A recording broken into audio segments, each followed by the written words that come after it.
East versus West 14 में एक बार फिर से कमबैक हमें देखने को मिला the greatest of all time arm wrestler John Brzenk का, जो कि 60 साल की एज पर इस बार कम्पीट कर रहे थे काफ़ी young body builder turned arm wrestler Leonidas Arkona के अगेंस्ट। और इस बार जो मैच में जॉन ब्रिजेंग का परफॉर्मेंस था वो शायद आगे के टाइम में सबसे लेजेंडरी परफॉर्मेंस में से एक गिना जाएगा। हालांकि जॉन ब्रिजेंग की हाइप इतनी ज़्यादा बनी नहीं थी मैच से पहले, लोग यही कह रहे थे कि इनकी एज काफ़ी ज़्यादा हो चुकी है। वहीं इनके अपोनेंट लियोनाइडस ये कुछ ज़्यादा ही पॉपुलर हो रहे थे स्कूल बॉय को हराने के बाद और लोगों के फैन फेवरेट बन चुके थे। लोग ये कह रहे थे कि इस एज में इनके सामने तो जॉन ब्रिजेंग इजीली हार जाएंगे। तो आइए जान लेते कि मैच में हुआ क्या। तो पहला राउंड स्टार्ट होते ही काफ़ी ज़्यादा ही इलेक्ट्रीफाइंग माहौल बन चुका था। हालांकि लियोनाइडस ने काफ़ी ही ज़्यादा स्ट्रॉन्ग सर्च किया स्टार्टिंग में जॉन ब्रिजेंग को प्रेस करने के लिए साइड प्रेशर के साथ, लेकिन जॉन ब्रिजेंग किसी तरह से होल्ड कर लेते हैं। और जॉन ब्रिजेंग जब उनको होल्ड कर लेते हैं तो फिर से लोग इतने ज़्यादा एक्साइटेड हो जाते हैं द लेजेंड जॉन ब्रिजेंग को इस तरह से परफॉर्म करते हुए देख के, और एक काफ़ी बुरी पोजीशन से जॉन ब्रिजेंग फ्लॉप प्रेस करते हुए पहला राउंड जीत जाते हैं। उसके बाद स्टार्ट होता है राउंड 2 और फिर से जॉन ब्रिजेंग एक बुरी पोजीशन में चले जाते हैं, लेकिन जॉन ब्रिजेंग जिसके लिए जाने आते हैं वहीं जॉन ब्रिजेंग अपना एक्सपीरियंस दिखाते हैं। वो उस पोजीशन में जाने के बाद और वो जाके होल्ड कर लेते हैं और वेट करते थे लियोनाइडस का पावर थोड़ा कम हो जाए। और जैसे ही उनको फील होता है कि लियोनाइडस का पावर कम हो चुका है, वहीं से वो फ्लॉप प्रेस लगाते हैं और उसके बाद फिर से दूसरा राउंड भी जीत जाते हैं। और इसके बाद बिल्कुल ऐसा लग रहा था कि जॉन ब्रिजेंग अपने प्राइम वाले दिनों को फिर से याद कर चुके हैं और फिर से राउंड 3 स्टार्ट हो जाता है। राउंड 3 की भी कहानी राउंड 2 की तरह बिल्कुल सेम थी। जॉन ब्रिजेंग शुरू में एक लूजिंग पोजीशन में चले जाते हैं, लेकिन पिन पैड से बिल्कुल कुछ दूर ही अपने हाथ को होल्ड कर लेते हैं और लियोनाइडस उनको वहाँ से पिन नहीं कर पाते हैं। और उसके बाद कुछ देर वेट करने के बाद फिर से एक बार वो ट्रांजिशन कर जाते हैं फ्लॉप प्रेस में, और ये ट्रांजिशन देखने लायक था। जो लोग इस मैच को लाइव देख रहे थे वो समझ सकते हैं कि क्या उस टाइम का माहौल बन चुका था।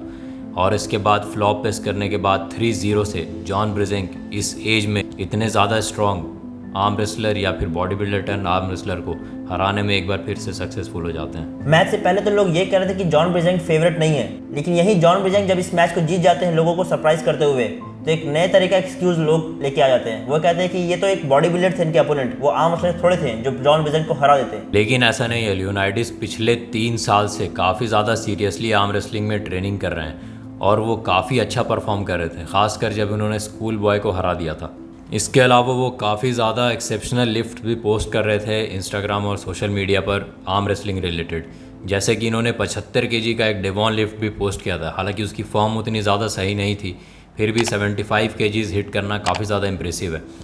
और जॉन ब्रिजेंग ने जो बात प्रेस कॉन्फ्रेंस में कही थी वो बिल्कुल सही हो चुकी। जॉन ब्रिजेंग कहते हैं कि उन्होंने और भी काफ़ी ज़्यादा मस्कुलर अपोनेंट्स देखे हैं और लियोनाइडस के मसल्स से उनको बिल्कुल भी फ़र्क नहीं पड़ता है, क्योंकि वो जानते हैं कि मसल्स का इतना बड़ा रोल नहीं होता आर्म रेसलिंग में, जो रोल टेंडन्स का होता है।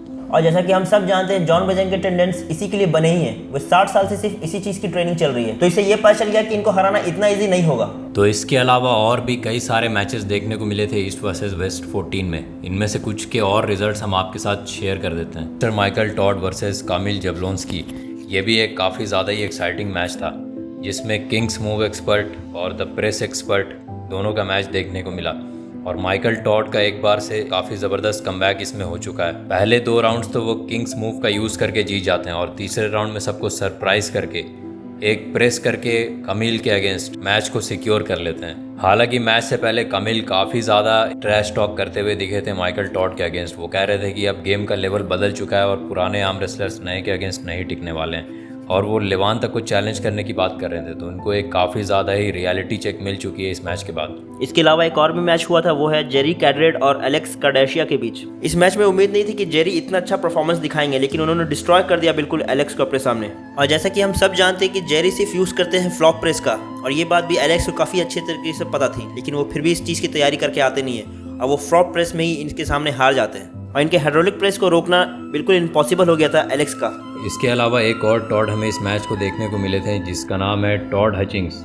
60 साल के ये भी हो चुके हैं और जॉन ब्रिजेंग की उम्र में ये और भी ज़्यादा अच्छा परफॉर्मेंस दिखा रहे हैं। इनका मैच हुआ था प्रूडनिक के अगेंस्ट। हालांकि पिछली बार जब ये दोनों मिले थे तब प्रूडनिक ने इन्हें बुरी तरह से हरा दिया था, और टॉड अपनी एज के बढ़ते के साथ ही अपनी स्ट्रेंथ भी बढ़ते हुए दिखा रहे हैं, क्योंकि इन्होंने प्रूडनिक को एक बार हरा दिया है इस बार ईस्ट वर्सेस वेस्ट 14 में और 3-0 से मैच को सिक्योर कर लिया है। तो इस तरह से ये बन चुके हैं साइड प्रेशर के किंग, और ये काफ़ी ज़्यादा ही एक अच्छा इवेंट रहा दोनों टॉड्स के लिए, मॉन्स्टर माइकल टॉड और टॉड हचिंग्स के लिए। और इसके अलावा एक और भी मैच हमें देखने को मिला, वो है ट्रेविस बेजेंट और कोरी वेस्ट के बीच। और लेजेंड ट्रेविस बेजेंट का इस बार कमबैक हो रहा था, वो भी लेफ्ट हैंड से, जो कि इनका डोमिनेंट हैंड है। हालांकि ये अपने राइट में पिछली बार मैच हार चुके थे, तो इसलिए ये उम्मीद थी कि ये लेफ्ट से ज्यादा अच्छा खेल दिखाएंगे और ज्यादा अच्छा पुश कर सकेंगे। जैसा फैंस की उम्मीद थी वैसा तो बिल्कुल हुआ नहीं। कोरी वेस्ट इस बार काफी ज्यादा डोमिनेंट थे और बिल्कुल ही ट्रेविस बेजेंट को मौका नहीं दिया और मैच जीत के चले गए। तो अब ऐसा लगता है कि ट्रेविस बेजेंट अब रिटायरमेंट ले लेंगे तो ज्यादा अच्छा है, क्योंकि इनका लेफ्ट राइट दोनों कुछ काम नहीं कर रहा अच्छा। इसके अलावा एक और काफ़ी ज़बरदस्त मैच था डेव चैफी और फ्रैंक कैम्परेली के बीच।